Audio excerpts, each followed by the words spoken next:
Welcome to this day in his story, a daily reminder that the Lord's hand is in every chapter of time, created by American heritage worldwide. Today, November 3rd, we are celebrating the creation of the sandwich.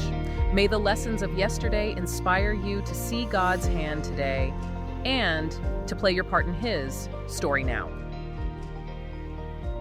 Today, we're diving into something so every day you almost don't think about it, but it's a culinary giant. And it's fitting, because today, November 3rd, is actually National Sandwich Day. It really is. And, that everyday quality hides an incredible scale. Our sources are pretty clear on this. The sandwich, it's fundamental. Americans, just Americans alone, eat nearly 300 sandwiches every year. 300? Wait, per person? Per person. That works out to about 6 sandwiches every single week. 6 a week. Wow.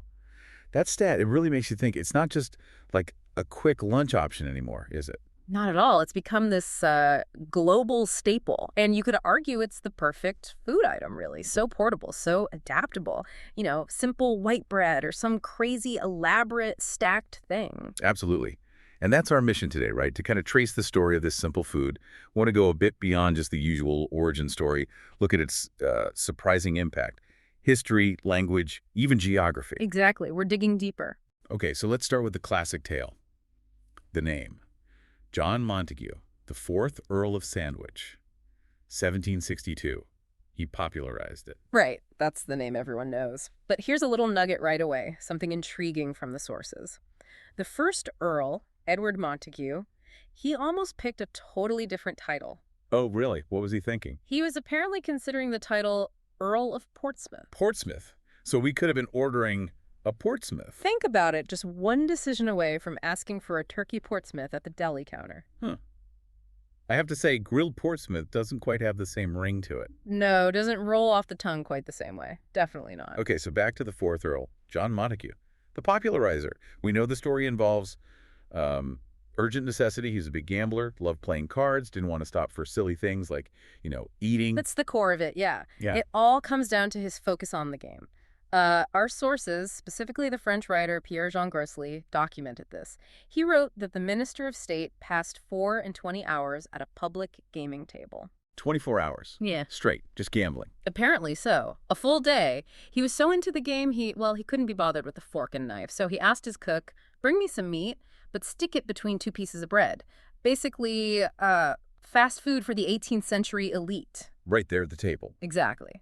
And Grosley's account notes, the new dish was called by the name of the minister who invented it.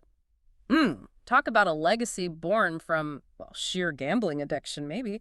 Or just convenience. It's funny how quickly it caught on, though. It wasn't some slow burn, right? It went viral, 18th century style. Completely. An instant hit with his crowd. The historian Edward Gibbon, he wrote in his diary just months later, he saw 20 or 30 of the first men of the kingdom eating this new convenient food in a restaurant. So it was immediately recognized, like, this is useful, this works. Yeah, the functional meal for the busy, maybe slightly reckless gentleman. Incredible speed. But, okay, let's be real. Montagu popularized the name, but surely people were putting stuff between bread before 1762.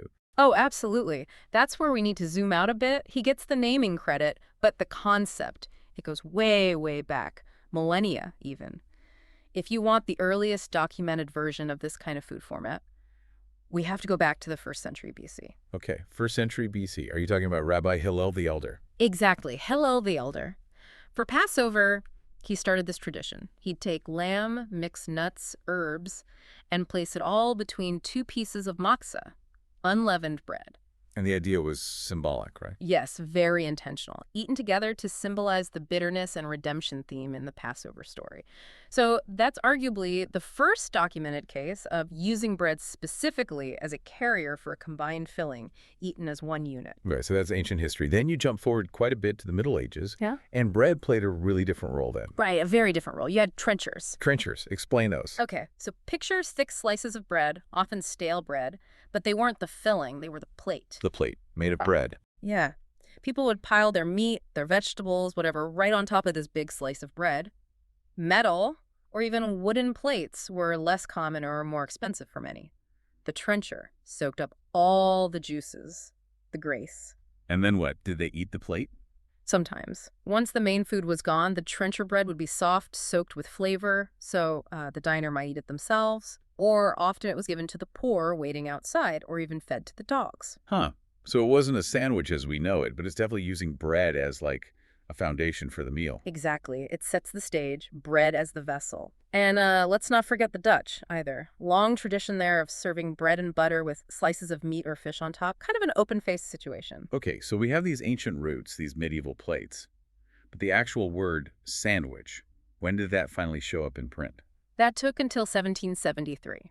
It appeared in a cookbook by Charlotte Mason called The Lady's Assistant. By then, by the time of the American Revolution, the sandwich was definitely a known thing in England. It had moved from the Earl's gambling den into general society. And then, naturally, across the Atlantic, America gets hold of it. Right. First shows up in American cookbooks around 1815, and this is where things get, well, very American. The innovation starts immediately. How so? What changed? Well, English sandwiches back then were often quite simple, usually just cold cuts of meat. But Americans, they just ran with it.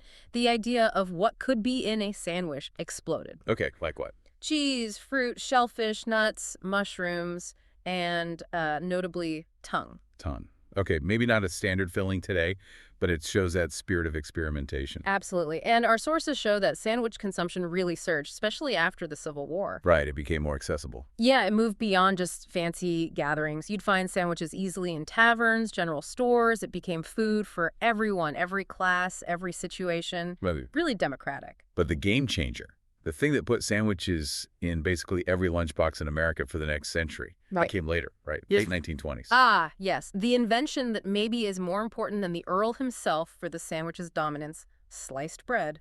Pre-sliced bread, who do we thank for that? A man named Gustav Papendick. He figured out how to reliably slice bread and package it for sale. Before that, making a sandwich meant wrestling with a whole loaf, a knife.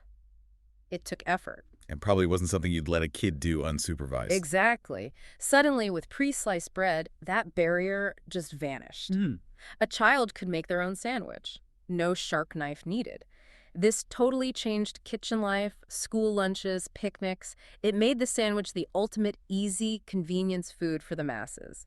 Absolutely key for things like peanut butter and jelly taking over. That adaptability, it's really its superpower, isn't it? It explains why you see some version of it almost everywhere in the world. It really is probably the most popular food type globally, if you think about it broadly. Yeah, I mean, you've got panini in Italy. Croque monsieur, Yeah. croque madame in France, No. falafel or shawarma in a pita pocket in the Middle East. Ham and cheese on Cuban bread. It's always that same basic idea, right? Something delicious, portable, held together, usually by some kind of bread or flatbread.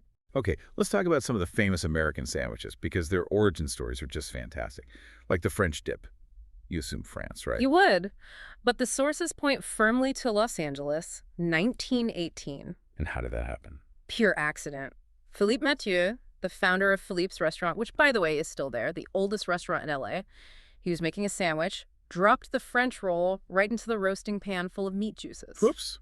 You'd think he'd toss it. Maybe, but the customers saw it happen and apparently said, hey, serve it to me anyway, the dipped one, and they loved it. That kitchen mistake created this iconic sandwich, still going strong over a century later. Amazing. Okay, contrast that with the po' boy. That wasn't an accident at all. No, the po' boy comes from a place of solidarity, community support. It started during a big streetcar workers' strike in New Orleans, Great Depression era. Times were tough. Really tough. Two brothers who owned a sandwich shop, the Martin brothers, they basically vowed to feed any striking worker for free. This wasn't about profit. It was about helping their community through hardship, intentional generosity. So how did the name come about? Well, the story goes, when one of the striking workers, likely broke and hungry, came into the shop, someone would yell out, "Here comes another po' boy," poor boy, and the name just stuck, became the symbol of the strike and the support they received. Powerful stuff. That's a great story. Okay, what about the Reuben? That giant, messy, wonderful thing? Corned beef, Swiss, sauerkraut, Russian dressing. Got to be New York City, right? Big deli culture. That's what everyone thinks. It feels like a New York deli invention. But the sources actually debunk that common idea. No kidding. Where did it really start? Omaha, Nebraska. Late 19th century, or maybe early 20th. created for a regular high-stakes poker game held at the Blackstone Hotel, named after Reuben one of the players. Later, the recipe submitted by the hotel's chef won a national contest. So, Midwest origins, even though NYC definitely embraced it later. Omaha. Who knew? And of course, you can't talk American sandwiches without mentioning the icons like New York's pastrami on rye. Essential. Or lining up in Philly for a proper cheesesteak. Those are practically geographical requirements. Right. But even with all these amazing, complex creations we've talked about, what are still the most popular sandwiches overall? It kind of brings us back to that simplicity, doesn't it? Despite everything, the champions remain grilled cheese. A classic. And peanut butter and jelly. PB&J, still #1, or close to it. And I saw a fun fact in the sources about that. Oh, yeah. The average American adult still eats 3 PB&Js every single month. 3 a month, see? We never really outgrow it. That childhood comfort food sticks with us. Okay, so we've traced the food, but let's circle back to the man, the Earl of Sandwich, John Montagu. His name's influence didn't stop at the deli counter, did it? Not even close. It went much further. Geographically, for instance. Right, the Sandwich Islands. Exactly. Captain James Cook, the explorer, he was on his voyages in the Pacific in 1778, and he named a huge group of islands what we now know as Hawaii the Sandwich Islands. Why? In honor of his patron. John Montagu, the 4th Earl of Sandwich, was the first Lord of the Admiralty at the time, basically head of Navy. Cook was showing respect, thanking his sponsor. So this guy, this gambler, accidentally names the world's favorite convenience food and gets a major Pacific archipelago named after him. Quite the legacy. It really is. But the name's journey didn't stop there. It also evolved socially into a metaphor. You're talking about the sandwich generation. Exactly. That term we use now to describe people usually middle-aged who are, well, sandwiched. They're caught between the pressures and responsibilities of caring for their own growing children and, at the same time, caring for their aging parents. It's such a powerful image. Captures that feeling of being pressed from both sides. The financial strain, the emotional load. It really does. It speaks to the profound weight of supporting 2 generations simultaneously. Our source material even touches on the gravity of this, referencing the commandment to honor thy father and thy mother, linking it to the serious duty felt by this generation. So the name sandwich travels from this simple food item born of convenience all the way to describing this really complex, often stressful, modern family dynamic. That's quite a journey for a name. It really underscores how language and concepts evolve in ways you just can't predict. So wrapping this all up, we started with a nobleman needing a quick bite during a card game in 1762. We saw that idea explode, adapt, travel the globe, become arguably the world's most popular food format. And then the name itself takes on these other lives, naming islands, describing profound family responsibilities. It really is a food and a concept defined by its incredible adaptability. It truly is. And maybe one final thought to leave you with, reflecting on all these stories. Think about the origins we discussed. The French dip, born from a complete accident, a kitchen mistake, pure chance. Then you have the po' boy, created deliberately out of solidarity, out of planned generosity during a really hard time. So you have invention by accident and invention by intention and support. It makes you wonder, doesn't it?